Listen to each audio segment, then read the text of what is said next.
Welcome to Trading Day. I'm Roger Peterson. Thank you very much for joining us. Let's get to some of the stories we're following now in the BNN Bloomberg newsroom.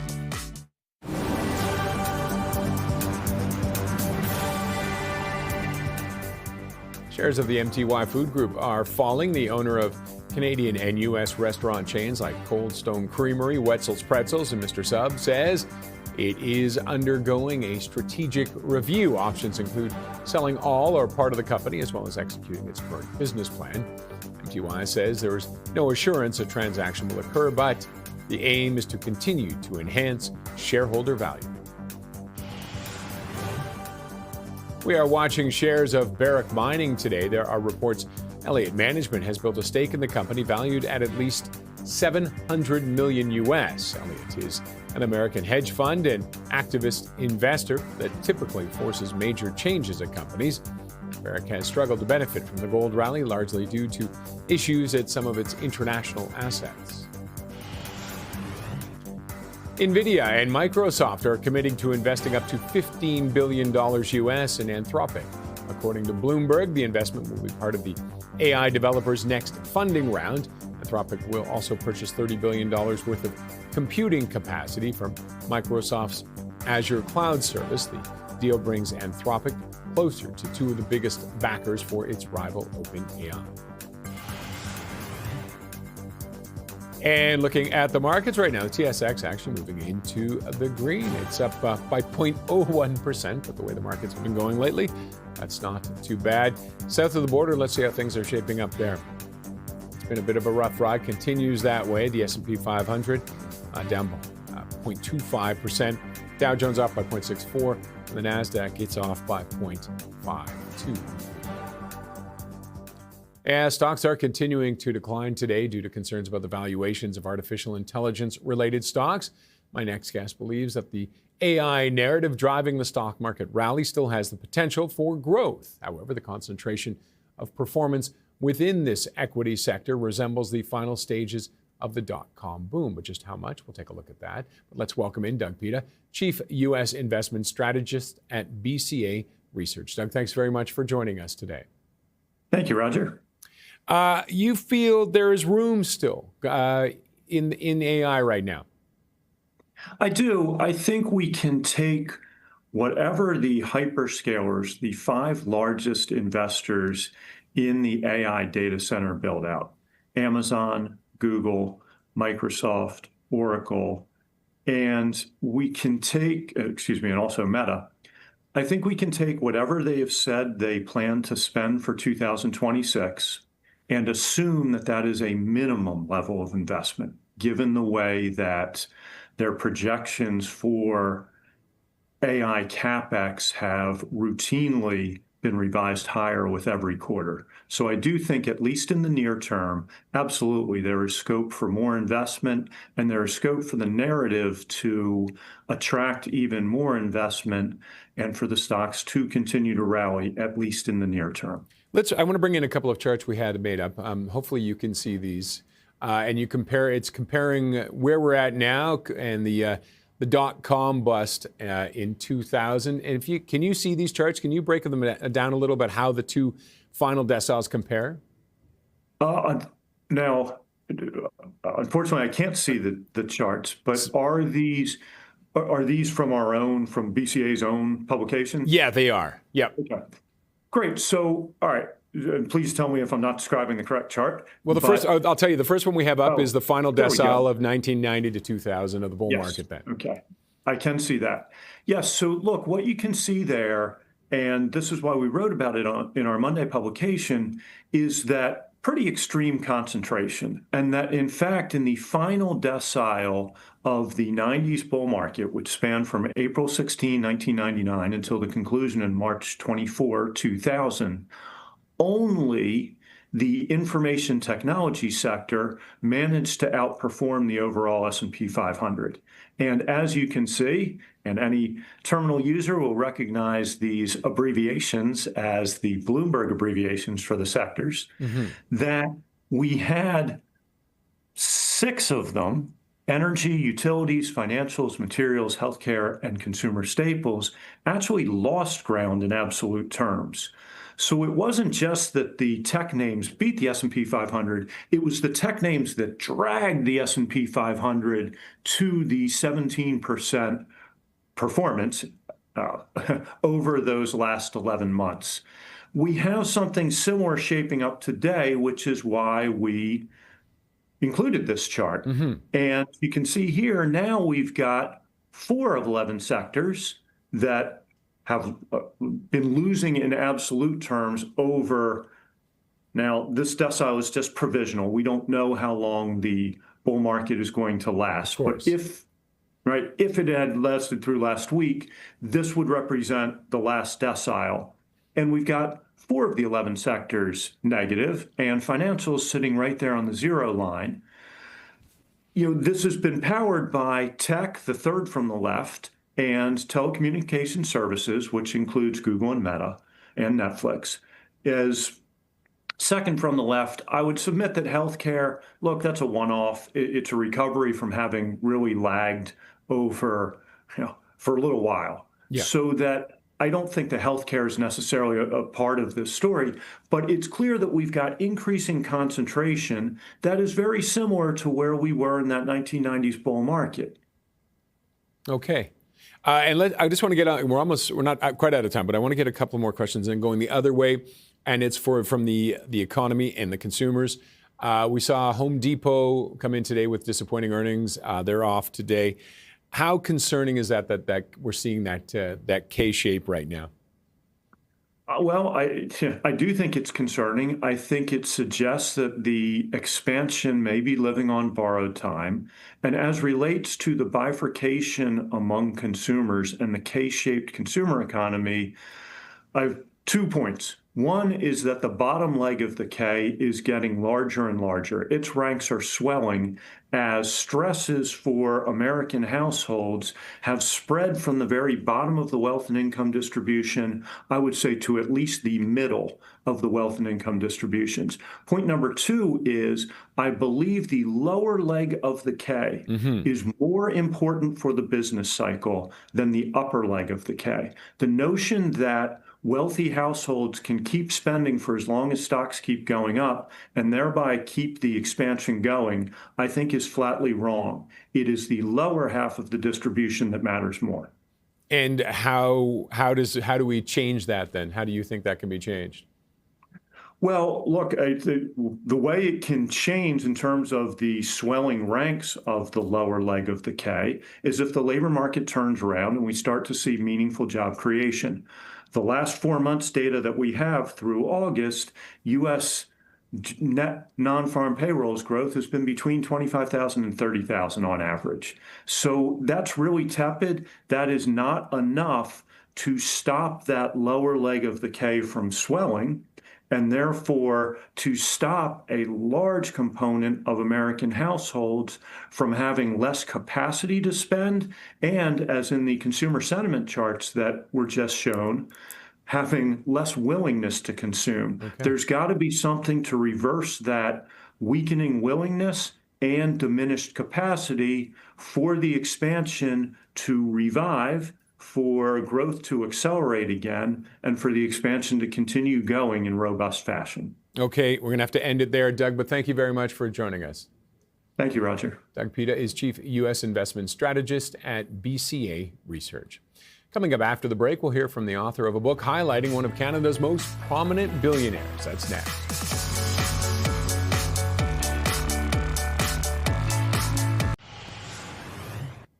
The founder of Fairfax Financial is Prem Watsa, an Indian-Canadian billionaire businessman, and his story is being reflected in a new book that highlights his successes. And incredible, really. He built a $45 billion global company from just $8 in his pocket. We got more earlier from David Thomas, author of The Fairfax Way. A couple of numbers tell the story. They've been running for, in fact, they just celebrated their 40th year last month as a public company.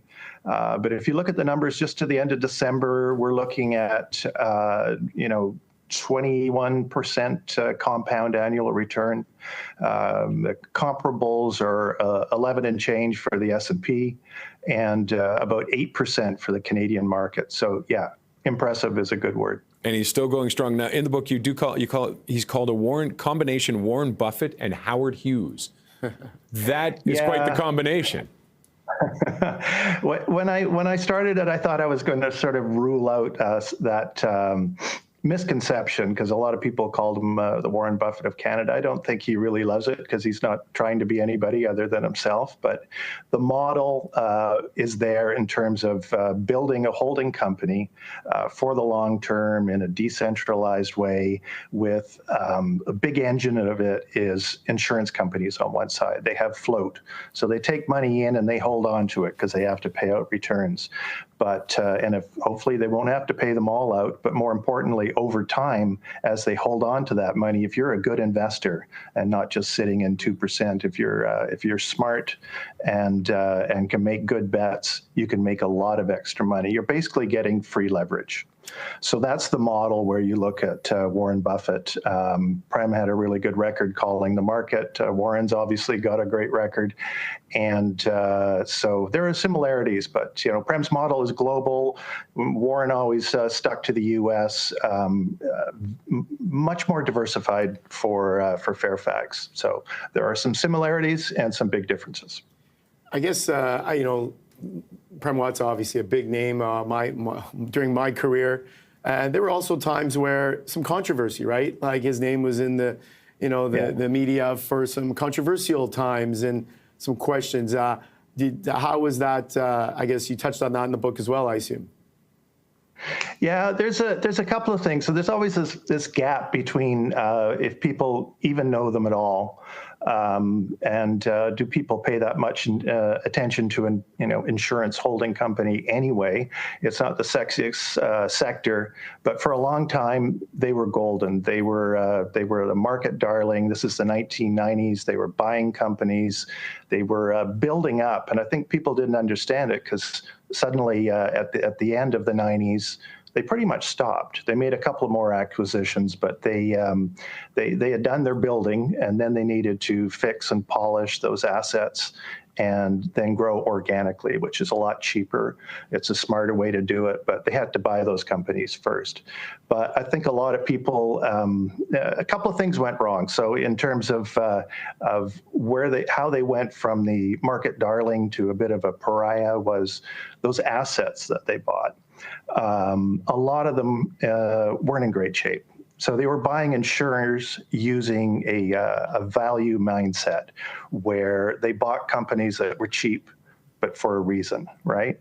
And I think they underestimated how long a lot of those companies could backfire.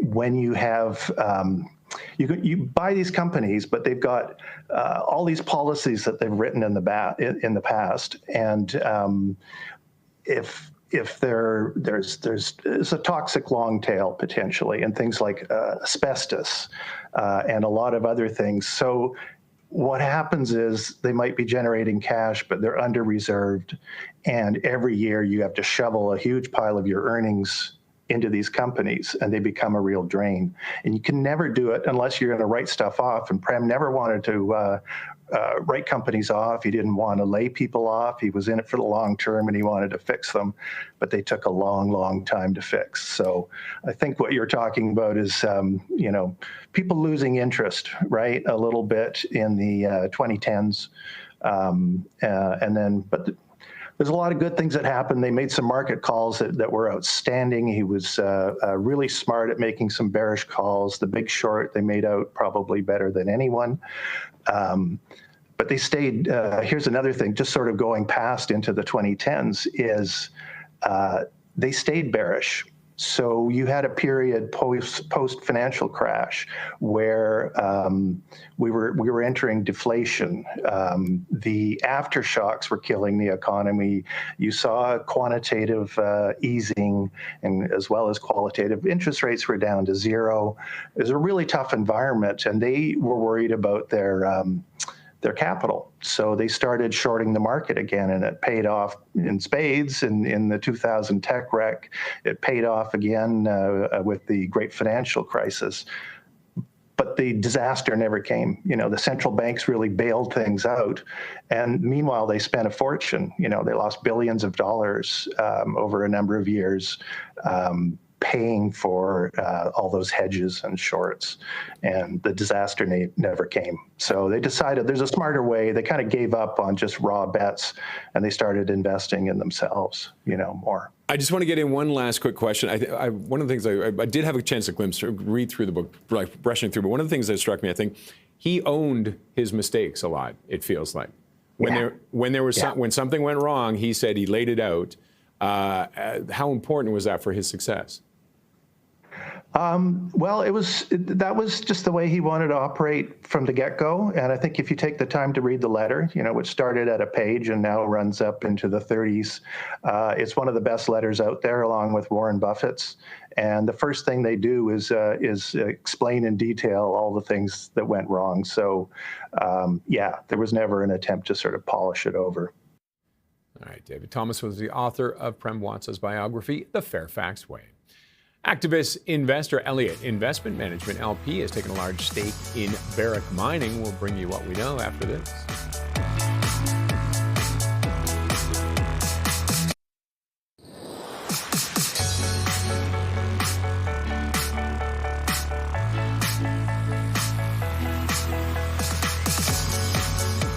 Well, Bloomberg is reporting that Elliott Management is building a large stake in Barrick Mining. For more, we're joined by BNN Bloomberg's Lindsay Biscay to talk more about this deal and or potential, I should say. Potential, yes. Lots of details coming up. But not confirmation. Exactly. We are trying to get confirmation. I did reach out to Barrick Mining and Elliott Management, have not heard back from Elliott, but Barrick did respond and said no comment. So read into that what you will. But at this point, it is still just reports. But this is a pretty large stake if it is true. We're talking at least $700 million US. It has been widely speculated that something like this could happen. Barrick Mining, in some ways, hasn't been having the best year. They haven't really been able to capitalize on that gold surge that many of its competitors have been capitalizing on. This is what Barrick Mining looks like today. Up a little bit with this news. Of course, it's not confirmed yet. So maybe when it is confirmed, we'll see the stock price surge. But there has been some turmoil within Barrick Mining over the last couple of months. The CEO, Mark Bristow, actually stepped down in September, saying he didn't really agree with the direction the company was going in. And so at this point, maybe that looks appealing to Elliott. If this were actually to happen, it would put Elliott's stake at among the 10 largest investors in Barrick, which amounts to, of course, at least $700 million US. All right. And Elliott has some habits that it likes doing when it comes to companies? Yes, it does like getting involved and changing the direction of a company, whether that's good or bad. Elliott Management, of course, an American hedge fund and activist investor, and it typically does try to force some major changes within some companies. Honeywell is an American company that focuses in aerospace and energy. Elliott did take out a pretty pursuable stake in that company and is now kind of trying to force up a breakup. It's also in PepsiCo, one of the largest shareholders of PepsiCo at this point. So maybe not surprising that Elliott Management is looking at Barrick Mining. There have been also reports that Barrick Mining is considering splitting into two entities, so having a North American entity and then a different entity in Africa and parts of Asia. It also is considering a potential sale of its African and Pakistan assets. So maybe there's some room there. There's reports that Elliott Management would really like to take advantage of the North American part of Barrick Mining. Which, of course, probably looks appealing now with that gold find. Yes, exactly. There's a big gold find that Barrick Mining had earlier this year. It's considered one of the most significant gold discoveries of the century. So it's a big one. It's in Nevada. It's called the 4 Mile Project. And this has potential to yield as much as 750,000 ounces of gold a year. And Barrick Mining has a 100% ownership of this project. So that's a really big deal, of course. Barrick Mining is still one of the largest gold miners in the world. So, even though they've been having a tough year when it comes to CEOs stepping down or smaller things happening within the company, there is clearly some potential here in the future, and potentially Elliott Management sees that. Okay. Lindsay, thank you for that. Thank you. BNN Bloomberg's Lindsay Biscay. Well, the Canadian Real Estate Association says the number of residential properties that changed hands in October was lower compared with a year ago as prices also fell. CTV's Adrian Gobro with the latest. I've been struggling, basically making income. Mariam Mousavi admits she's been struggling financially as a full-time real estate agent in the Greater Toronto area. Her net income has dropped significantly since home sales in her region began to plummet.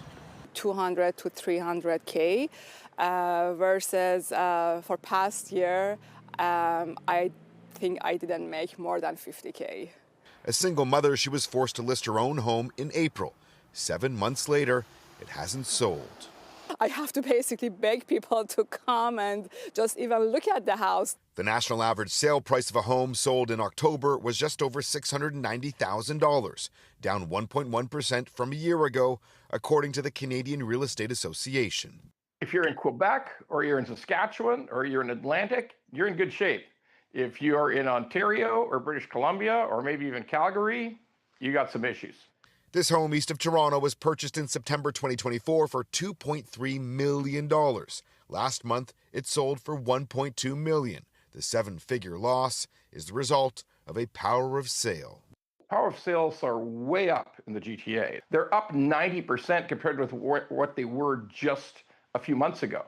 Losing the homes to the banks is a real possibility that has led to sleepless nights for Musavi. I've never seen anything like this before.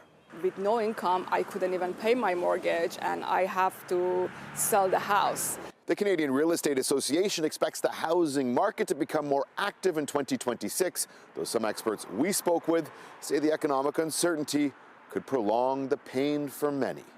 Adrian Gobro, CTV News, Newmarket, Ontario. Coming up, Shift Canada is trying to build a new generation of Canadian innovators and entrepreneurs. We'll get more on that after the break.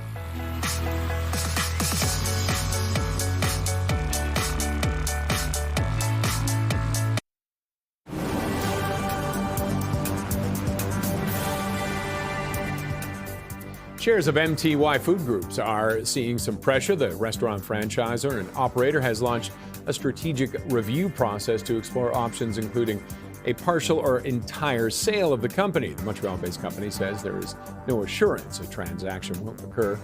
MTY owns restaurants such as Mr. Sub, Baton Rouge, Extreme Pita, and Thai Express.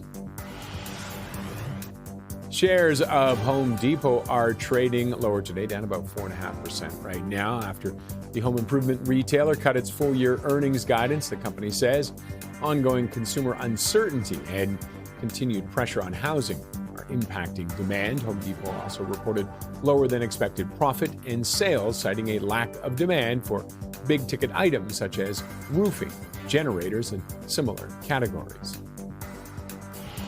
Shares of Merck are trading higher after a mid-stage trial of its drug for a rare form of high blood pressure met its main target. Merck says the results show significant improvement, and it is planning to present the findings at a future Congress. The drug maker also intends to proceed with phase 3 development for the drug. Taking a look at the market, you can see the TSX actually in the green. It started off in the red after a shaky start yesterday, of course, and it's up right now, 0.07%. South of the border, though, still lots of red down there. Everybody wondering about the AI. Is it a bubble? Is it frothy? Is it solid? And the S&P 500, it's off by 0.25 points. Dow Jones down by 0.6 roughly, and the NASDAQ is off by about 0.55. Over the past few months, the U.S. trade war has ignited a drive to make Canada more self-sufficient and boost investment in the country's infrastructure and domestic companies. But while many Canadians want our country to be more innovative, a new survey by Nanos Research for Shift Canada reported that only 32% of Canadians agreed that we've become more willing to be innovative, or they've become more willing to become innovative themselves over the past year. Through programs for youth, Shift Canada is trying to boost this stat by teaching the next generation more entrepreneurial spirit. Here to tell us more about it is AJ Tabando, CEO of Shift Canada. AJ, thank you very much for joining us today. Thank you for having me. We were saying off camera, a tall order for you. You've got some work there. How is it? Yes. How is it going? It's going very well. I think that this is a moment where a lot of Canadians, though we are a notoriously risk-averse country, recognize that it's time to change our tune. a little bit. Part of why we exist, that shift, is we know that we can't achieve our full potential as a country if we don't shoot for the stars and push ourselves to be as bold and ambitious as we have the opportunity to be. And what's been interesting is that while it's been a very turbulent year, I think it's helped to shake some Canadians out of their slumber or comfort and recognize that now is the time to change. Well, we aren't growing, right? If we're not facing challenges, we aren't growing, and that's a big thing. And when you're talking to kids, you focus on grades 5 to grades 12. That's right. When you're talking to them, how do you instill that? How do you instill that drive in them, or how do you try and encourage that drive? I guess is the better case. Yeah, I think we know that our prosperity for the future of the country relies on our competitiveness, our productivity. For kids, they're looking at things sort of much lower down to that of what does it take to try? What does it take to come up with an idea and go for it? One of the things that we really focus on is the idea of failure and teaching them how to embrace failure. A lot of times, the reason why we don't pursue entrepreneurial ideas or push ourselves a little outside of our comfort zone is because we're afraid of what happens when we fail. In fact, Canada has an unfortunate reputation of being one of the most fearful countries when it comes to failure. According to the Global Entrepreneurship Monitor, we rank highest in the world in the fear of failure, holding us back from starting new businesses. And so that's really what we tackle, is head on talking about failure is an okay thing to experience. It's part of a process. It's part of a learning journey. And the more that we can become comfortable with that experience and learn how to take the lesson that comes from things not working out and not see it as the end of the road, the more likely we are as young people, but then as adults, to be willing to try new and bigger things. Why do you think we have that fear? I mean, how do we compare to other countries where we lean more towards social than the U.S., so we don't have that natural entrepreneurial spirit? But how do we compare to places like Sweden or countries like that? Yeah, we range up and down. Some years we're right near the top for fear of failures. Other years we're more aligned with some of those countries. I think that there are a lot of reasons why we have developed this over the years. We're comfortable. That's not necessarily a bad thing, but it can lead to complacency. We don't have perhaps as much competition in some of our markets as other countries do.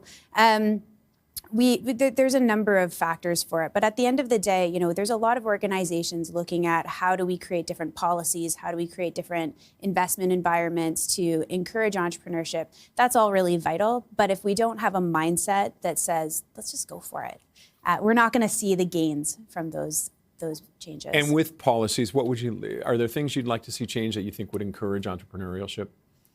I think that one of the things that struck me since I've joined this organization, and I've been an entrepreneur myself over the years, there are quite a few people in the country who are very risk-taking. And so I think that the idea that we're risk-averse is not necessarily a blanket truth for everyone. I think one of the challenges that a lot of entrepreneurial people experience is that particularly in the earliest stages of starting an idea, they don't always find the support, whether that's from early stage investors or early stage customers, to take a risk on their idea. And they end up going south, or they end up going to other markets that are more willing to take a risk. And so this idea of embracing failure in a way to encourage risk, it's important to teach young people, but it's also really important for the folks who are in leadership positions, who are in charge of investment, who are in charge of procurement, to embrace as well, because that's really how we take those who are risk-taking, amplify, celebrate their success, and in doing that, create a pathway for other people to take those risks as well. So government has its role, a business has its role. Do you have businesses helping with this and involved in this who see the good in this and what could unfold from it? Yeah, absolutely. We have this incredible group of advisory board members and leaders who have come around the table to create Shift Canada, because they all recognize that the success and the prosperity of the future of the country really hinges on our ability to become more bold thinking and more ambitious. And so it's, there's a number of folks who are demonstrating leadership by joining this cause and taking up the mantle of taking bold action. And of course, holding the talent here is a challenge in itself as well. It is, but I think a lot of talent wants to stay. They often don't find the ecosystem willing to embrace them, to support their ambition. And so they're going to go where they're supported. So that's why I say that, the folks, we have a very risk-taking group of entrepreneurs, and the ability to support them is going to keep them here. And if they don't feel supported or that they can't find the resources to grow their ideas, they're going to go elsewhere. And that is the big challenge. Now, this has been going for 2 years, so you've had some students. You've talked to students. Have you seen successes? Are you starting to see successes as they move into college and university? Yeah, absolutely. We have served, last year we reached 162,000 kids across the country. This year we're aiming to double that. And we've heard so many stories of students who really this program helped them unlock a piece of themselves that they were holding back, that found sort of courage and bravery to talk about their ideas in ways that they hadn't expressed them before, be comfortable with the idea of trying new things that they hadn't tried before. I think some of the most interesting stories that I've heard come from people who are self-described introverts, who were kind of sitting in the back of class and keeping quiet, and through this program really learned to find their voice, really learned to find their passion, and have started new initiatives or started new activities within their community as a result of it. Okay, AJ, thank you very much for joining us today. Yeah, we appreciate it. And that was AJ Tabando, the CEO of Shift Canada. Now, Barrick Mining might be going through some big changes. We'll talk about its potential breakup after the break.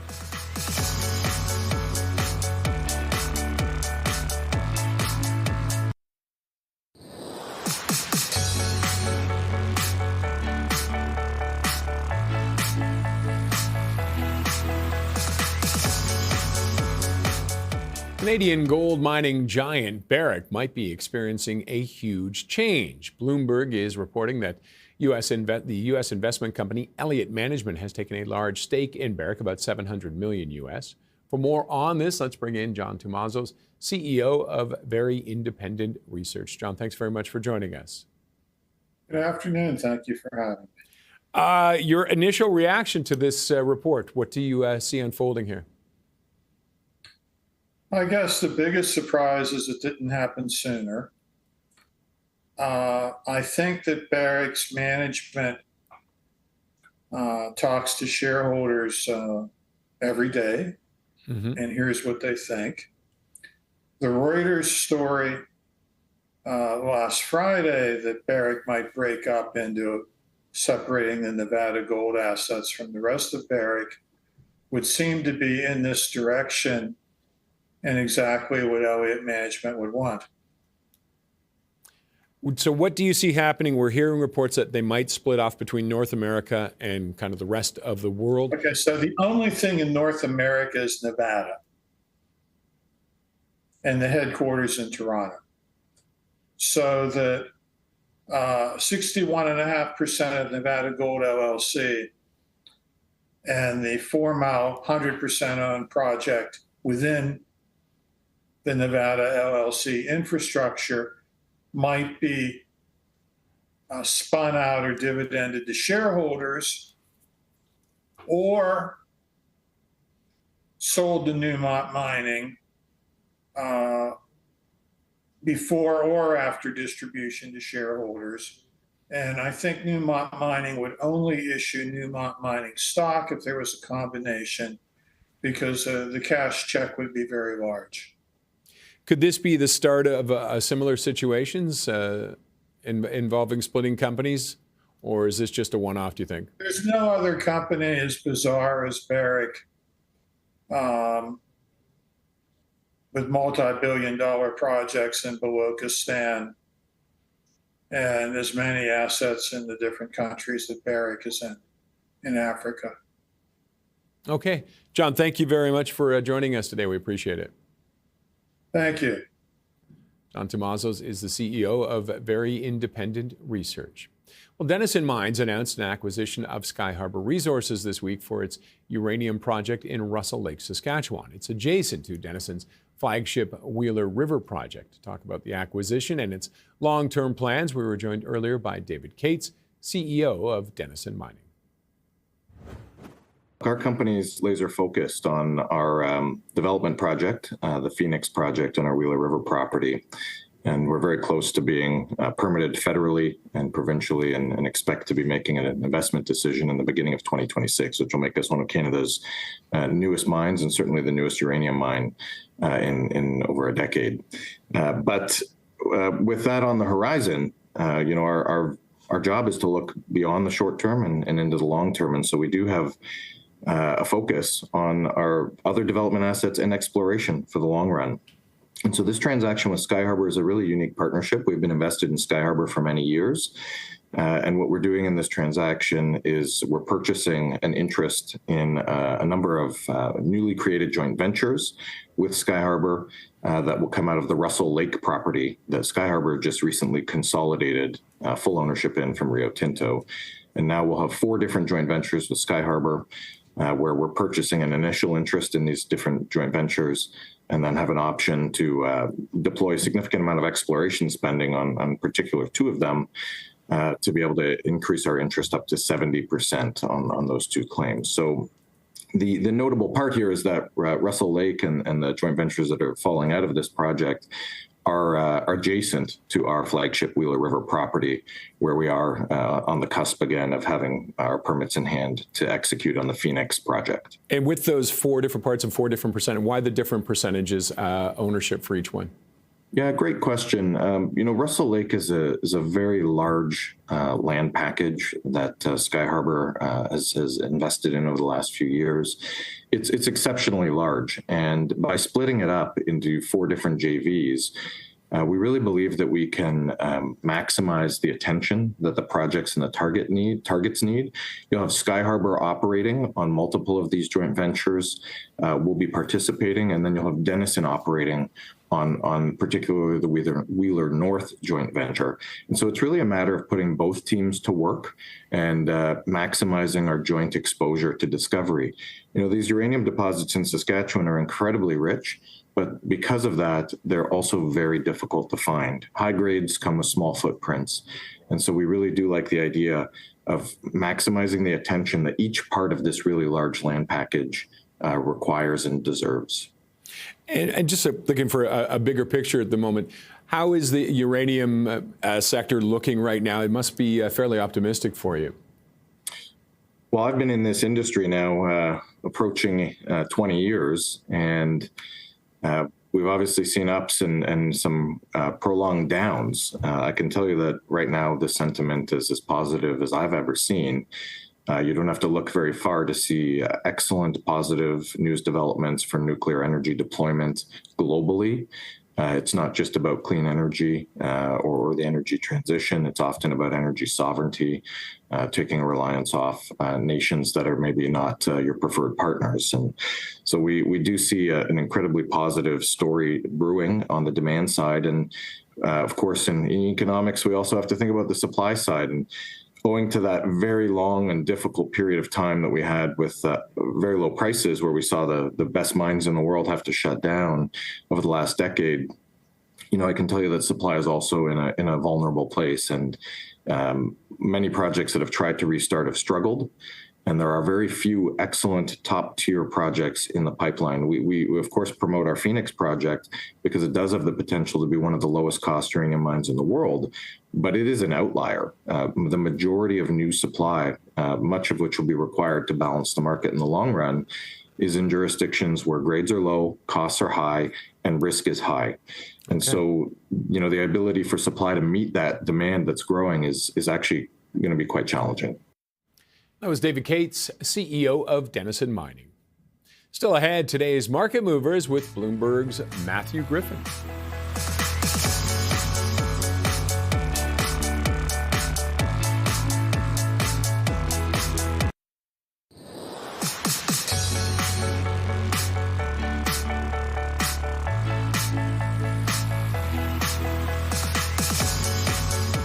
Let's take a look at some movers south of the border, and for that we're joined by Bloomberg Equities reporter Matthew Griffin. Matthew, thanks as always for joining us. Let's get right down to it. Microsoft selling off after a downgrade. Yes, so Microsoft was downgraded today at Rothschild & Co. Redburn to a neutral rating from buy. And the reason is pretty simple but pretty striking in today's market. They say that the economics of artificial intelligence are far weaker than previously assumed. They made the same move, the same rating move for Amazon, and this is the first time they've downgraded these stocks since they initiated coverage more than 3 years ago. And this comes at not a particularly great time for companies related to artificial intelligence. They've obviously powered the rally in the stock market in recent years, but investors have really been questioning the valuations and the streams of profit associated with AI in recent weeks.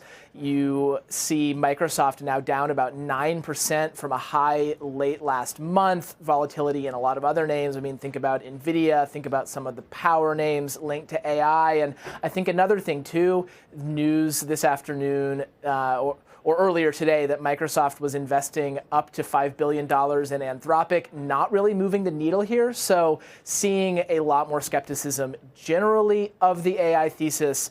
And this downgrade is just piling on the pressure for some of the biggest players. And a little more on Amazon, what's unfolding with it? Yeah, so Amazon stock down also more than 3% today, continuing some recent volatility.